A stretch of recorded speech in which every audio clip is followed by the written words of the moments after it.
Apa itu pendidikan new normal? Bagaimana kesiapan masyarakat dengan new normal? Sebaiknya kita itu nunggu atau ya kita ikutin aja new normal ini. Kita bahas secara tuntas di podcast hari ini.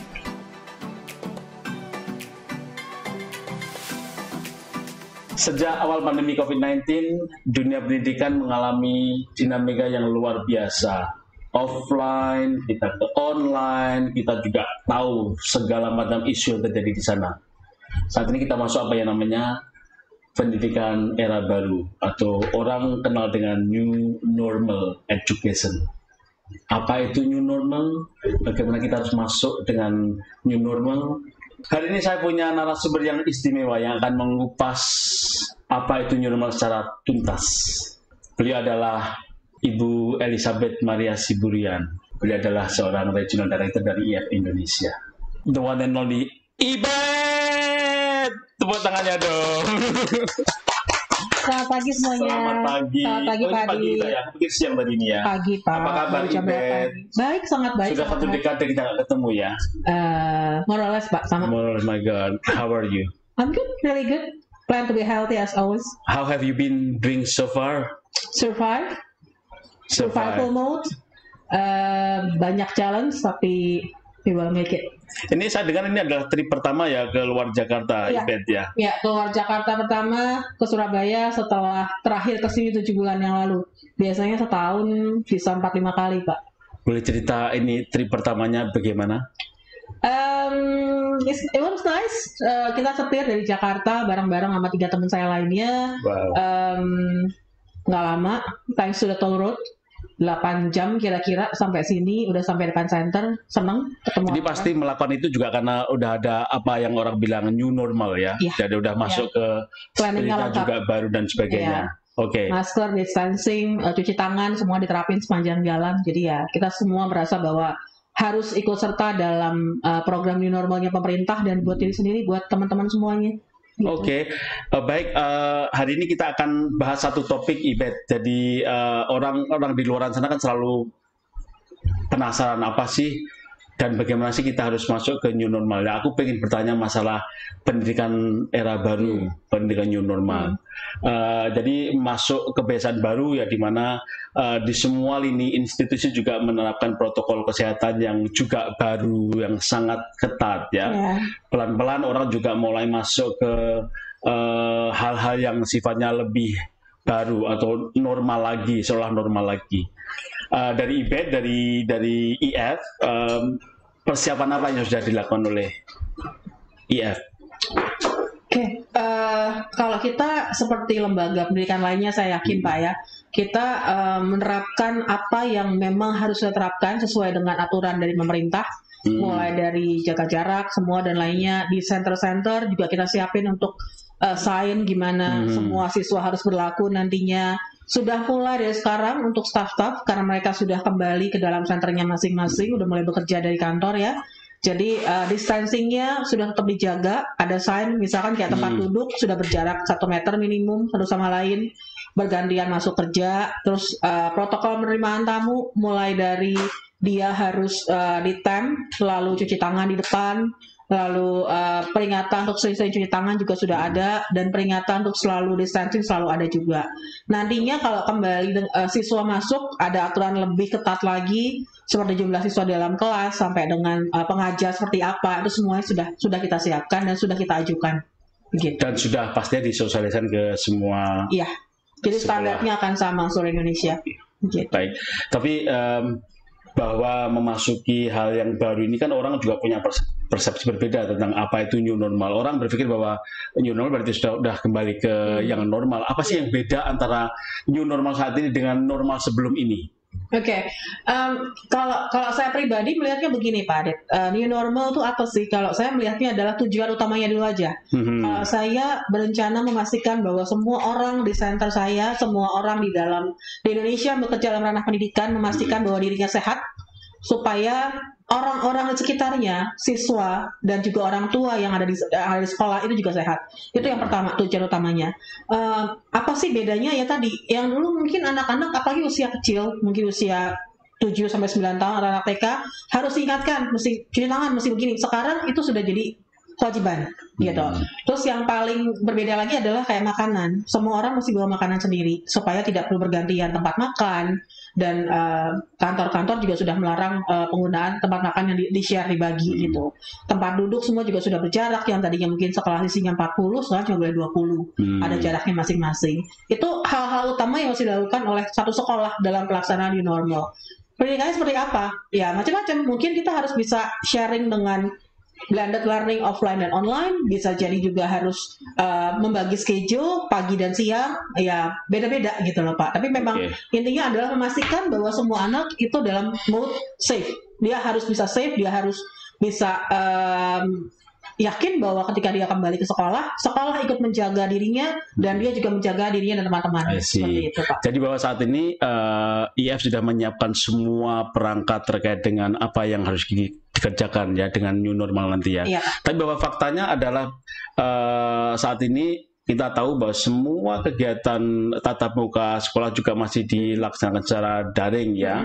Bahkan terakhir saya dengar Bapak Menteri Pendidikan kita juga menyampaikan bahwa kegiatan daring ini akan bertahan secara permanen, berjalan secara permanen, nggak hanya sampai akhir tahun ini ya. Ini saya bayangkan, wow, ini sebenarnya sih ya hal yang dulunya nggak pernah terpikir, akhirnya oleh Bapak Menteri pun disampaikan this gonna be permanen, daring ini. Ibu melihatnya seperti apa? Buat saya ada baik dan buruknya juga, positif negatif lah Pak. Kita tahu bahwa ketika kita bicara tentang daring, mulai masuk pandemi banyak sekali anak-anak yang tidak bisa melakukan pembelajaran karena koneksi internet basically. Dan ini hampir semua daerah tuh punya masalah dengan konektivitas karena belajar dengan internet itu nggak gampang juga. Lalu yang kedua juga mesti dipikirkan, kalau di rumah apakah benar anak-anak ini belajar secara fokus karena tidak ada gurunya.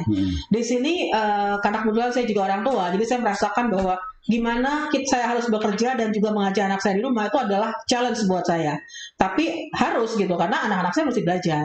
Nah, kalau memang ternyata nantinya akan dijadikan daring permanen, kita juga mesti tanya lebih jauh nih, sejauh apa bakal ada daringnya, sejauh apa bakal ada offline. Karena buat anak-anak di usia dini sampai dengan usia mungkin 12 tahun, usia elementary, siswa SD, itu sangat dibutuhkan ketemu teman-teman. Mereka masih punya kebutuhan sosialisasi yang tinggi. Main, lari-lari di lapangan, main tak umpet, main apalah yang mereka harus sama-sama, mereka harus punya aktivitas fisik juga yang tidak bisa dilakukan di rumah kalau mereka sendirian. Apalagi kalau mereka anak tunggal. Jadi juga harus pemikiran kita bersama. Kalau memang mau daring dan seperti apa, kalau itu adalah suplemen dari pendidikan utama, saya sangat setuju. Tapi kalau misalkan itu ternyata adalah menggantikan pembelajaran seluruhannya, itu mesti dipertanyakan lagi efektivitasnya seperti apa. Oke. Aktualisasi dari daring yang mungkin bisa dipermanenkan kalau di pendapat Ibu seperti apa? Pembelajaran yang memang menggunakan teknologi. Misalkan begini, ketika kemarin kita di masa school from home, yang saya tahu banyak sekali tugas anak-anak yang diminta dalam bentuk video. Jadi anaknya tetap melakukan di rumah. Misalkan olahraga, mesti melakukan jumping 10 kali, terus orang tuanya taping terus dikirim ke gurunya. Apakah itu online? Kan enggak. Gitu. Dan seperti apa yang memang dibutuhkan? Apakah memang dia anaknya berhadapan langsung dengan perangkat dan belajar? Itu namanya daring. Kalau memang ternyata anaknya punya kesempatan ketemu dengan gurunya saat daring, masih bisa membantu meskipun tetap tidak efektif. Tetap harus ketemu dalam kelas, terutama untuk usia-usia dasar yang disiplinnya masih harus ditunggui oleh orang tua. Begitu. Kalau enggak, bisa kita temukan anak yang mungkin kabur dari depan laptopnya dia, atau anak yang mungkin ketawa-ketawa kemana dulu ambil makanan. Padahal kalau di sekolah, anak belajar dari jam 8 sampai jam 1, ya di sekolah. Gurunya ngajar, dia mendengarkan. Disiplin ini susah terbentuk kalau dia belajar sendiri. Tapi Ibet, selama kegiatan daring ya, tadi bilang putranya juga melakukan daring ya. Seberapa besar Ibet terlibat di kegiatan daring putranya itu? 101%, Mbak. 101%. Ya, makanya saya bilang akan menjadi challenge buat orang tua, buat anak-anaknya masih di SD, karena mereka belajar, gambarannya mereka belajar pakai Zoom gitu ya.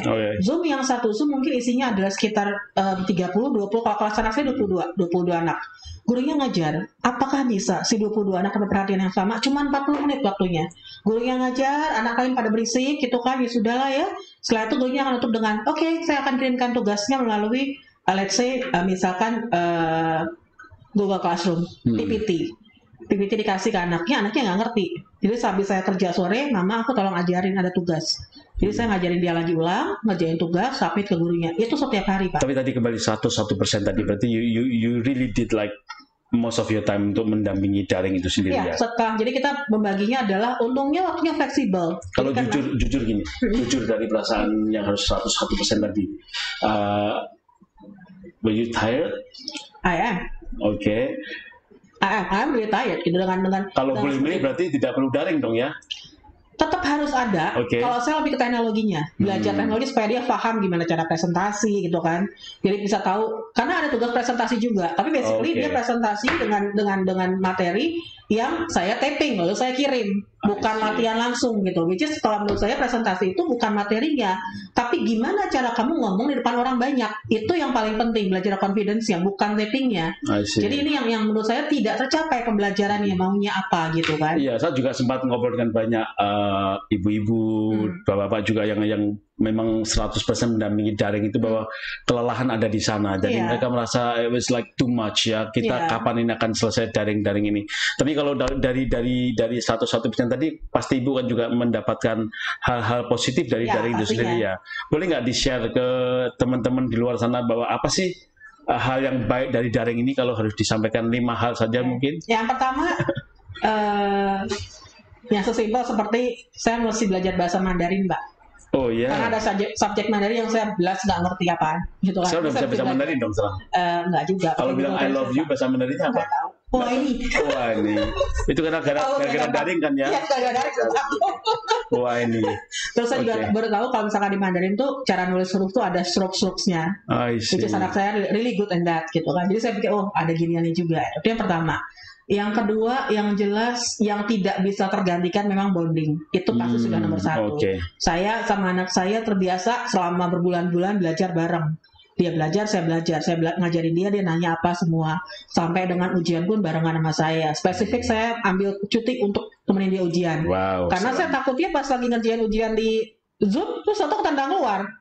Kejadian berapa kali gitu, dan anak-anak kan nggak tahu masukin ID-nya karena ini nggak diganti kan, jadi masih temenin. Kemarin kejadian, mama hilang semua, ngulang dari awal. Untung saya ada, kalau nggak ada gimana? Bisa dinolkan sama gurunya. Nah kayak gini-gini kan mungkin harus diperhatikan juga dengan akademis juga ya. Terus yang ketiga, kalau dibilang apalagi mungkin fleksibilitas ya. Fleksibilitas bisa jadi positif, bisa jadi negatif. Yang saya suka dari sekolah adalah waktunya selalu sama. Anak-anak itu butuh keteraturan, butuh pengulangan di masa dia kecil. Supaya apa? Disiplin. Disiplin tuh biasanya didapat dari sekolah, bukan dari rumah. Karena orang tua seperti saya, mungkin anaknya tunggal, itu pengennya anaknya happy terus. Nggak usah dibuat sulit lah. Jadi apa yang diminta, ya boleh lah, nggak apa-apa. Kalau di sekolah kan nggak bisa. Jam 8 bel masuk. Kalau di rumah, hari Sabtu Minggu, bangun setengah 8, Mama dan tugas-tugas di daring juga masih bisa dilakukan nanti ya. Malamnya bisa, besoknya bisa gitu kan. Itu tadi 3 hal yang baik menurut Ibet ya. Kalau dari perspektif Aaron ya sebagai putranya yang melakukan daring, apa kira-kira yang baik dari dia? Belajar sama mama terus, dia senang. Ketika saya bilang sama dia bahwa Bang, mulai bulan Juni mama kamu harus sekolah sendiri ya di rumah online gitu. Terus dia bilang langsung masih online mama? Ya nggak apa-apa lah, kan mana bisa tanya mama malamnya. Dan dia lebih happy, aku nggak perlu ke sekolah. Which is buat saya itu sign yang nggak bagus kalau dia nggak perlu ke sekolah. Takut nggak kalau dia nanti ketagihan daring dan nggak mau kembali ke sekolah? Takut banget. Ada sinyal ke sana kah mungkin? Ada. Makanya saya mungkin orang tua yang akan protes pertama kalau daring lebih lama. Karena memang ada protes dari dia. Iya, karena dia pas saya tahu diumumin bahwa kelasnya akan mulai mungkin nanti setelah bulan November. Dan dia langsung bilang dia happy sekali. Iya, ada beberapa anak yang memang excited dengan gitu. Semua daring ini. Saya langsung, mati deh. Karena memang buat saya bukan masalah. Kalau waktu saya yakin saya pasti akan selalu bisa bagi. Yang susah itu adalah mengembalikan dia ke komunitas dia sebenarnya. Karena saya mau dia bersosial. Di rumah dia sendirian, cuma sama saya gitu kan. Dia harus sosial. Ngebangun network itu nggak bisa cuma di rumah gitu. Iya. Kembali ke yang saya sampaikan di awal tadi bahwa kita kan bicara masalah pendidikan era baru, pendidikan new normal ya, dimana terlepas dari apa yang Pak Menteri sampaikan bahwa it's gonna be permanen daringnya dan juga dengan segala hal baik dari daring bahwa we're gonna change this one to new normal ya. Cuman yang saya lihat di masyarakat kita belum semua lini masyarakat itu ngerti bener hakikat dari new normal itu. Mereka juga belum paham bener harus ngapain di new normal ini. Ya, terkait dengan pendidikan new normal atau era baru. Menurut Ibet ini, masyarakat kita, orang tua kita, anak-anak kita sesiap apa menghadapi ini sesungguhnya? Sesiap apa? Yang pasti lebih siap dari 3 bulan yang lalu, Pak. Ketika pertama kali semuanya balik ke online itu, terus terang kalau saya lihat chaos di mana-mana karena nggak ada di sekolah-sekolah. Banyak orang tua yang saya paling gampang di grupnya WhatsApp grupnya ini deh orang tua dari teman-teman anak saya, dan itu beneran yang isinya segampang seperti gimana cara masuk ke Zoom, gimana cara ngecek belajar di Google Classroom. Ya mungkin kalau untungnya saya ngerti gitu ya, tapi kasihan mereka, sampai saya kadang tutorial buka dari sebelah sini, buka sebelah sini, karena merasa sepenanggungan. Itu di Jakarta loh. Gimana kalau misalkan kita bicara ini di daerah yang memang di mana yang lebih jauh, yang jauh sekali jauh yang memang internetnya susah gitu kan. Kita baca di mana-mana tuh ada orang tua yang mesti akhirnya datang kemana, jalan 2 jam untuk ngajar karena satu desa semua nggak ada internet. Kasian gitu, jadi kasian gitu kan, nggak bisa disamain semua. Kalau memang pemerintah bilang bahwa oke, kita sekarang masuk ke new normal, belajarnya online semua, please Pak, tolong sediakan internet dulu buat semuanya gitu, supaya punya kesempatan yang sama, atau ada 1-2 generasi di satu tempat yang tidak punya pendidikan yang cukup. Tapi menurut Ibet ini, pendidikan new normal ini akan terjadi seperti apa seharusnya? Paling minim blended. Antara offline dan online. Bisa jadi mungkin pakai scheduling itu menurut saya sudah yang paling baik. Jadi anak-anak tetap merasakan belajar dalam kelas. Karena tidak tergantikan kehadiran kita dalam ruang kelas dengan tempat lain. Sama aja Pak, kalau kita, let's say kita kerja di kantor sama kerja di rumah pasti beda. Ya inilah kayak Ibet driving dari Jakarta ke Surabaya hanya pengen ketemu kita yang di Surabaya. Ini kan betapa memang physical meeting ini juga penting gitu loh. Kita kan masih manusia, ketemu tuh penting. Kita makhluk sosial soalnya kan, jadi ketemu tuh penting. Cuman hari ini belum bisa kita hugging dan sebagainya ya, kita tetap social distance ya. Boleh, Pak, makanya jauh kita loh sekarang. Jauh kita biasanya kan langsung ini ya. Iya. Ibu, sambilnya Ibu aja ya, karena tadi mention tentang Aaron juga ya, yang dia very excited dengan daring ini. Tapi kan akhirnya kita harus masuk ke apa yang namanya pendidikan era baru. Betul. Yang ada switching, ada perubahan di sana nanti. Personally Ibu menyiapkan new normal education itu seperti apa untuk putranya? Sekolah ini akan mulai hari Senin kebetulan, tanggal 13 Juli. Iya, tanggal 13 Juli. Tinggal 2 hari dari sekarang. Yang udah saya siapin apa? Belajarnya udah rapi, Pak. Yang jelas videonya udah rapi. Buku-buku baru yang itu sudah saya ambil semua dari sekolah. Saya tinggal nunggu schedule dari guru. Saya sudah tahu gurunya siapa. Sudah masuk ke WhatsApp group yang baru dengan ibu-ibu yang baru juga. Dan beberapa aturan yang saya bilang Aaron, bahwa mulai Senin kamu ada online class dan mama nggak ada di rumah, jadi kamu akan bangun jam 7 pagi karena sekolah mulainya jam 7:30. Jadi bangun 7:30, jam 8 baru mulai belajar. Sarapan dulu, udah siap di meja, pakai seragam, meskipun sekolah nggak minta pakai seragam, saya minta dia pakai seragam supaya tetap kayak sekolah. Dan baru benar-benar keluar dari ruangan tuh jam 10 untuk break sebentar 15 menit dan makan siang selesai jam 1. Benar-benar kayak sekolah. Karena kalau enggak saya akan balik ke 3 bulan pertama di mana saya keteteran. Itu masih mending karena saya ada. Nanti saya nggak ada. Jadi dia harus benar-benar belajar disiplin. Gitu. Jadi memang new normal education masih juga terjadi online yang dia di tanggal 13 itu.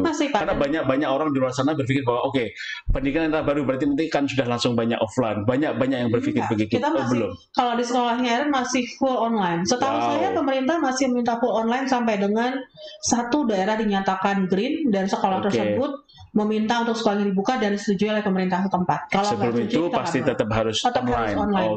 Jadi pekerjaannya masih banyak menuju sampai kita buka sekolah. Siap, luar biasa ya.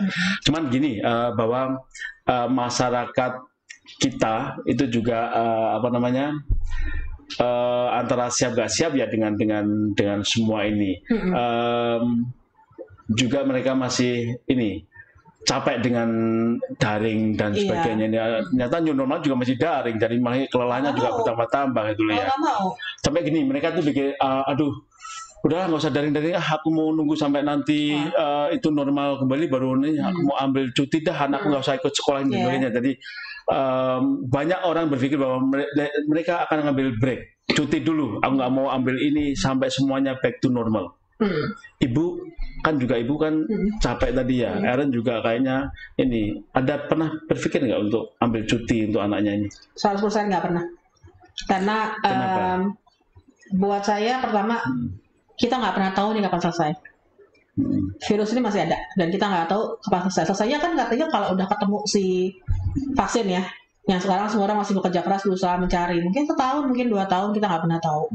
Saya tidak mau meresikukan anak saya tidak belajar selama 2 tahun secara formal. Saya nggak mau dia ketinggalan. Di usia dia sekarang kelas 4, ya harus kelas 4. Dan tanggung jawab kita sebagai orang tua untuk memastikan bahwa mereka mendapatkan pendidikan yang kita butuhkan. Ya kalau misalkan mereka belajar di sekolah formal, ya belajar di sekolah formal dengan jadwal yang baru. Tetap aja belajar dengan yang biasa. Banyakin komunikasi dengan orang tua lain, dengan gurunya. Supaya apa? Supaya pembelajarannya juga tercapai. Yang sekarang ini yang saya tahu, mungkin karena daerah rumah kami di daerah Bekasi kota mungkin baru akan balik normal tuh untuk sekolah November kalau bulan Juli ini sudah green zone. Tapi Ibu pernah nggak ada teman yang menyampaikan hal seperti itu tadi? Mau cuti aja, nggak mau semua sampai nunggu offline baru mau masuk lagi. Saya bingung gitu kenapa gitu kan? Saya malah nggak ngerti kenapa. Ibu samakan ke mereka seperti apa? Iya, saya bilang gitu. Loh kenapa? Ya karena saya takut kalaupun nanti sudah balik ke sekolah kalau kan susah juga.